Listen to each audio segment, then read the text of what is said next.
দেখে হাঁটবে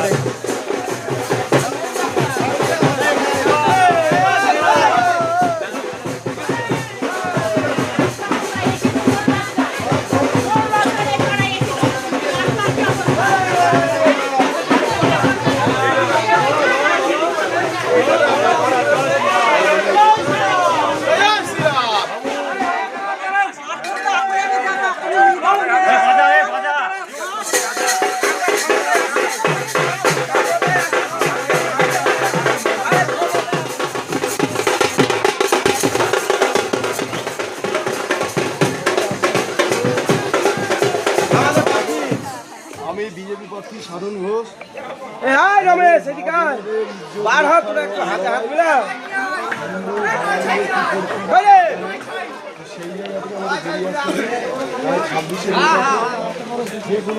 আজ আমরা বেলপুকুর পঞ্চায়েতে বেলপুকুর বাজার এবং বাজার সংলগ্ন বিভিন্ন এলাকায় আমরা জনসংযোগ করছি। তো এইখানে আমরা ভারতীয় জনতা পার্টির বিভিন্ন কার্যকর্তাদেরকে নিয়ে এবং আমাদের সাথে ভারতীয় জনতা পার্টির বিভিন্ন সমর্থকরা তারা দলে দলে আমাদের সাথে যোগ দিচ্ছেন এবং আমাদের সাথে আলিঙ্গন করছেন এবং বিভিন্ন বিষয় নিয়ে তারা আমাদের সাথে আলাপ আলোচনা করছেন। তো যে পরিবেশ আমাদের দেখছি এই বেলপুকুর বাজার সংলগ্ন এলাকায়, এরকম পরিবেশ এর আগে কোনোদিন দেখিনি। দীর্ঘদিন ধরে আমি ভোট করাচ্ছি, আজকে যদিও প্রার্থী হিসাবে আমি নেমেছি। তো এই যে পরিবেশ, মানুষের মধ্যে যে উন্মাদনা, এটা একটা নজির সৃষ্টিকারী।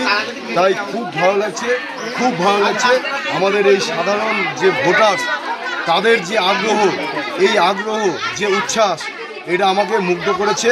আমি খুব গর্বিত যে এই ধরনের মানুষের যে সমর্থন আমি পেয়েছি, এটা আমার কাছে আশীর্বাদ হিসাবে আমি এটাকে গ্রহণ করছি। সারা বিধানসভায় একটাই বক্তব্য, যে কোনো মূল্যে তৃণমূলকে হাঁটাতে হবে। কারণ এই চোর সরকার, এই যে চোরেদের দুঃশাসন, যে অপশাসন, এর থেকে বাংলা মুক্তি চাইছে। তারই বহিঃপ্রকাশ ঘটছে। সাধারণ পাবলিকের যে বার্তা, তাদের যে আচরণ, তাদের পরিষ্কার বার্তা দিয়ে দিয়েছে সাধারণ আমজনতা যে এবার যে কোনো মূল্যে বাংলা থেকে তৃণমূল একদম 26শে নির্বাচন, তৃণমূলের বিসর্জন, এই বার্তা সাধারণ পাবলিক, সাধারণ জনতার মধ্যে ছড়িয়ে গেছে।